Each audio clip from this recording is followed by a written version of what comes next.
Hallelujah.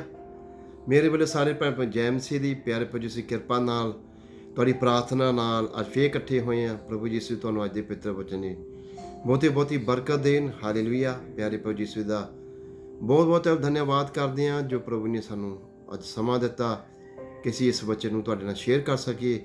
ਮੇਰੇ ਭੈਣ ਤੋਂ ਪ੍ਰਭੂ ਯਿਸੂ ਤੁਹਾਨੂੰ ਬਹੁਤ ਜ਼ਿਆਦਾ ਪਿਆਰ ਕਰਦੇ ਆ।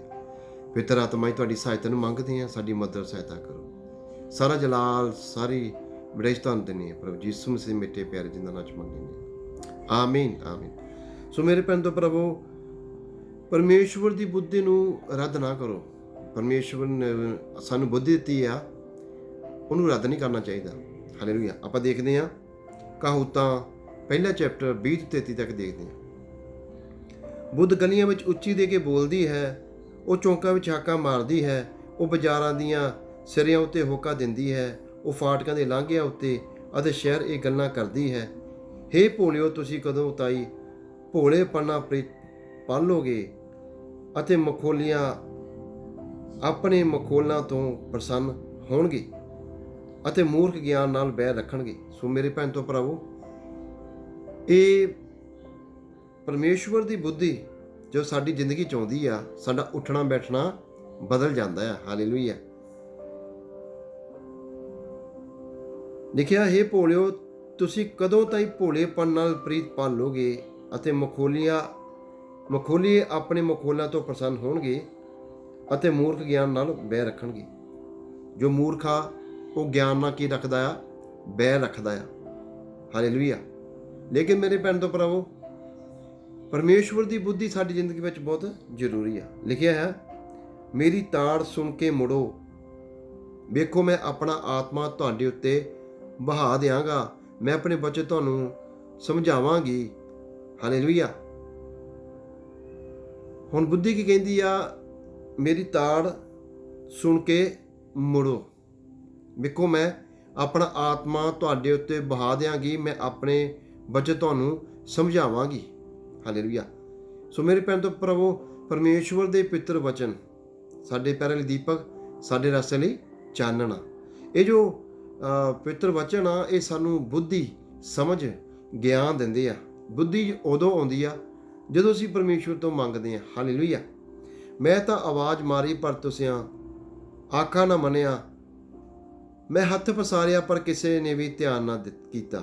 ਸਗੋਂ ਤੁਸਾਂ ਮੇਰੀਆਂ ਸਾਰੀਆਂ ਮਤਾਂ ਨੂੰ ਵਿਸਾਰ ਦਿੱਤਾ ਅਤੇ ਮੇਰੀ ਤਾੜ ਦੀ ਕੁਝ ਚਾਹ ਨਾ ਕੀਤੀ। ਹਾਲੇਲੂਇਆ। ਮੇਰੇ ਪਿਆਰੇ ਪ੍ਰਭੂ, ਪਰਮੇਸ਼ਵਰ ਦੀ ਬੁੱਧੀ ਸਾਡੀ ਜ਼ਿੰਦਗੀ ਲਈ ਬਹੁਤ ਜ਼ਰੂਰੀ ਆ। ਮੈਂ ਵੀ ਤੁਹਾਡੀ ਬਿਪਤਾ ਉੱਤੇ ਹੱਸਾਂਗੀ ਅਤੇ ਜਦ ਤੁਹਾਡੇ ਉੱਤੇ ਭੈ ਆ ਪਵੇਗਾ ਤਾਂ ਮੈਂ ਠੱਠਾਂ ਮਾਰਾਂਗੀ। ਹਾਲੇਲੂਇਆ।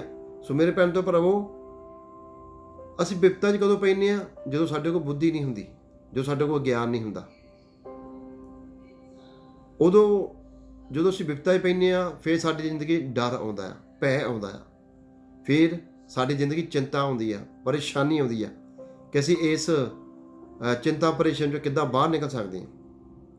ਜਿਸ ਵੇਲੇ ਝੱਖੜ ਝੋਲੇ ਵਾਂਗਰ ਤੁਹਾਡੇ ਉੱਤੇ ਪੈ ਆ ਪਵੇਗਾ ਅਤੇ ਬਾਬਰੋਲੇ ਦੀ ਨਹੀਂ ਤੁਹਾਡੇ ਉੱਤੇ ਬਿਪਤਾ ਆ ਪਵੇਗੀ ਅਤੇ ਤੁਹਾਨੂੰ ਕਸ਼ਟ ਤੇ ਸੰਕਟ ਹੋਵੇਗਾ। ਕਹਿੰਦੇ ਆ, ਝੱਖੜ ਤੇ ਝੋਲੇ ਵਾਂਗਰ ਤੁਹਾਡੇ ਉੱਤੇ ਅਚਾਨਕ ਦੇ ਵਿੱਚ ਇਹ ਆਉਂਦਾ ਆ। ਹਨੇਰੀ ਵੀ ਅਚਾਨਕ ਹੀ ਆਉਂਦੀ ਹੈ ਅਤੇ ਬਾਬਰੋਲੇ ਦੀ ਨਿਆਈ ਤੁਹਾਡੇ ਉੱਤੇ ਬਿਪਤਾ ਆ ਪਵੇਗੀ। ਬਾਬਰੋਲੇ ਵਾਂਗੂ ਇਹ ਅਚਾਨਕ ਹੀ ਆਉਂਦਾ ਆ ਅਤੇ ਤੁਹਾਨੂੰ ਕਸ਼ਟ ਤੇ ਸੰਕਟ ਹੋਵੇਗਾ। ਉਸ ਵੇਲੇ ਉਹ ਮੇਰੀਆਂ ਦੁਹਾਈਆਂ ਦੇਣਗੇ ਪਰ ਮੈਂ ਉੱਤਰ ਨਾ ਦੇਵਾਂਗੀ। ਉਹ ਮੈਨੂੰ ਮਨੋਂ ਲਾ ਕੇ ਮੈਨੂੰ ਭਾਲਣਗੇ ਪਰ ਮੈਂ ਉਹਨਾਂ ਨੂੰ ਨਾ ਲੱਭਾਂਗੀ। ਜਦੋਂ ਕਸ਼ਟ ਪੈਂਦਾ ਹੈ ਤਾਂ ਫਿਰ ਇਨਸਾਨ ਬੁੱਧੀ ਨੂੰ ਲੱਭਦਾ, ਗਿਆਨ ਨੂੰ ਲੱਭਦਾ ਪਰਮੇਸ਼ਵਰ ਦੇ, ਲੇਕਿਨ ਉਹ ਸਮਾਂ ਬੀਤ ਚੁੱਕਾ ਹੁੰਦਾ ਹੈ। ਕਿਉਂ? ਜੋ ਉਹਨਾਂ ਨੇ ਗਿਆਨ ਨਾਲ ਬੈਰ ਰੱਖਿਆ ਅਤੇ ਯਹੋਵਾ ਦਾ ਭੈ ਪਸੰਦ ਨਾ ਕੀਤਾ। ਮੇਰੇ ਭੈਣ ਤੋਂ ਭਰਾਵੋ, ਜਦੋਂ ਅਸੀਂ ਪਰਮੇਸ਼ਵਰ ਦਾ ਡਰ ਰੱਖਦੇ ਹਾਂ ਤੇ ਅਸੀਂ ਕੋਈ ਵੀ ਪਾਪ ਨਹੀਂ ਕਰਦੇ। ਸਾਨੂੰ ਡਰ ਰਹਿੰਦਾ ਕਿ ਪਰਮੇਸ਼ਵਰ ਸਾਨੂੰ ਦੇਖਦਾ ਹੈ। ਪਰ ਜਦੋਂ ਸਾਡੀ ਜ਼ਿੰਦਗੀ ਡਰ ਨਹੀਂ ਹੁੰਦਾ ਤਾਂ ਅਸੀਂ ਕਹਿੰਦੇ ਹਾਂ ਕੋਈ ਗੱਲ ਨਹੀਂ, ਪਾਪ ਕਰੀਓ, ਲੇਕਿਨ ਪਾਪ ਦੀ ਮਜ਼ਦੂਰੀ ਮੌਤ ਆ। ਹਾਲੇਲੂਇਆ।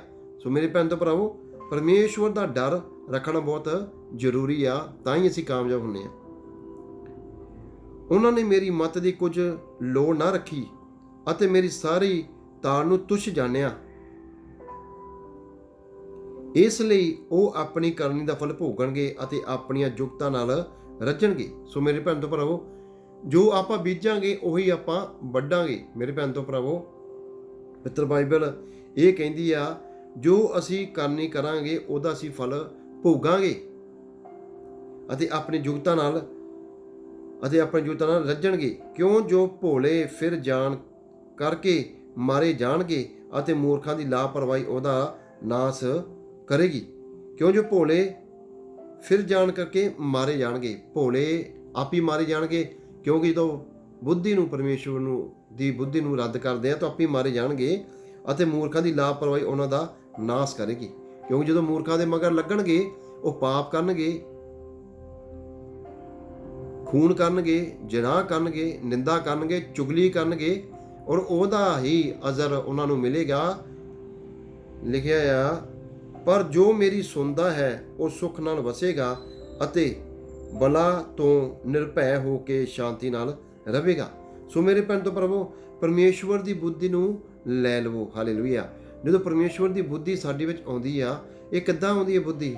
ਪ੍ਰਾਰਥਨਾ ਤੋਂ ਮੰਗੋ ਤਾਂ ਦਿਆ ਜਾਏਗਾ। ਪ੍ਰਾਰਥਨਾ ਤੋਂ ਮੰਗੋ, ਪ੍ਰਭੂ ਮੈਨੂੰ ਬੁੱਧੀ ਦਿਵੋ, ਮੈਨੂੰ ਸਮਝ ਦਿਵੋ, ਮੈਨੂੰ ਗਿਆਨ ਦਿਵੋ। ਗਿਆਨ ਕਿੱਥੋਂ ਦਾ? ਪ੍ਰਭੂ ਦੇ ਪਵਿੱਤਰ ਵਚਨ ਨੂੰ ਹਰ ਰੋਜ਼ ਪੜ੍ਹੋ। ਹਾਲੇਲੂਇਆ।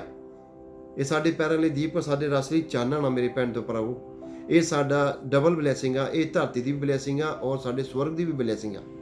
ਪਰ ਕਦੋਂ? ਜਦੋਂ ਅਸੀਂ ਪਰਮੇਸ਼ਵਰ ਦੇ ਬੁੱਧੀ ਨੂੰ ਫਾਲੋ ਕਰਦੇ ਆ ਤੇ ਉਹ ਸਾਨੂੰ ਫਿਜ਼ੀਕਲੀ ਵੀ ਬਰਕਤ ਮਿਲਦੀ ਆ ਔਰ ਸਪਿਰਿਚੁਅਲੀ ਵੀ। ਸਾਡਾ ਸਵਰਗ ਵਿੱਚ, ਹਾਲੇਲੂਇਆ, ਸਵਰਗ ਵਿੱਚ ਭਾਗ ਹੁੰਦਾ ਆ। ਸਵਰਗ ਦੇ ਅਸੀਂ ਅਧਿਕਾਰੀ ਹੁੰਦੇ ਆ ਔਰ ਧਰਤੀ ਦੇ ਵੀ ਅਸੀਂ ਅਧਿਕਾਰੀ ਹੁੰਦੇ ਆ। ਧਰਤੀ ਵਿੱਚ ਵੀ ਅਸੀਂ ਬਰਕਤ ਪਾਉਂਦੇ ਆ। ਸਾਡਾ ਬੋਲਬਾਲਾ ਹੁੰਦਾ, ਸਾਡੀ ਇੱਜ਼ਤ ਹੁੰਦੀ ਆ। ਔਰ ਸਵਰਗ ਵਿੱਚ ਲਿਖਿਆ ਕਿ ਸਦੀਪਕ ਜੀਵਨ ਪਰਮੇਸ਼ਵਰ ਨੇ ਸਾਨੂੰ ਦਿੱਤਾ। ਜੋ ਵੀ ਪ੍ਰਭੂ ਯਿਸੂ ਤੇ ਕੀ ਕਰੇਗਾ? ਵਿਸ਼ਵਾਸ ਕਰੇਗਾ, ਨਿਚਾ ਕਰੇਗਾ, ਨਾ ਸੁਣੋਗੇ ਸਭੋਂ ਸਦੀਪਕ ਜੀਵਨ ਪਾਵੇਗਾ। ਸੋ ਮੇਰੇ ਭੈਣ ਤੋਂ ਭਰਾਵੋ, ਪਰਮੇਸ਼ਵਰ ਦੀ ਬੁੱਧੀ ਨੂੰ ਰੱਦ ਨਾ ਕਰੋ, ਸਗੋਂ ਪਰਮੇਸ਼ਵਰ ਦੀ ਬੁੱਧੀ ਨੂੰ ਲੈ ਲਵੋ। ਪ੍ਰਭੂ ਯਿਸੂ ਤੁਹਾਨੂੰ ਬਹੁਤ ਜ਼ਿਆਦਾ ਪਿਆਰ ਕਰਦੇ ਆ। ਮੈਂ ਵਿਸ਼ਵਾਸ ਕਰਦਾ ਕਿ ਆਹ ਵਚਨ ਤੁਹਾਨੂੰ, ਤੁਹਾਡੀ ਜ਼ਿੰਦਗੀਆਂ ਨੂੰ ਬਦਲ ਕੇ ਰੱਖ ਦੇਗਾ। ਪ੍ਰਭੂ ਯਿਸੂ ਤੁਹਾਨੂੰ ਇਸ ਵਚਨ ਦੇ ਜਰੀਏ ਬਹੁਤ ਬਹੁਤੀ ਬਰਕਤ ਦੇ। ਸੋ ਗਾਡ ਬਲੈਸ ਯੂ ਆਲ। ਮੇਰੇ ਵੱਲੋਂ ਸਾਰੇ ਭੈਣ ਜੈ ਮਸੀਹ ਦੀ। ਆਮੀਨ, ਆਮੀਨ।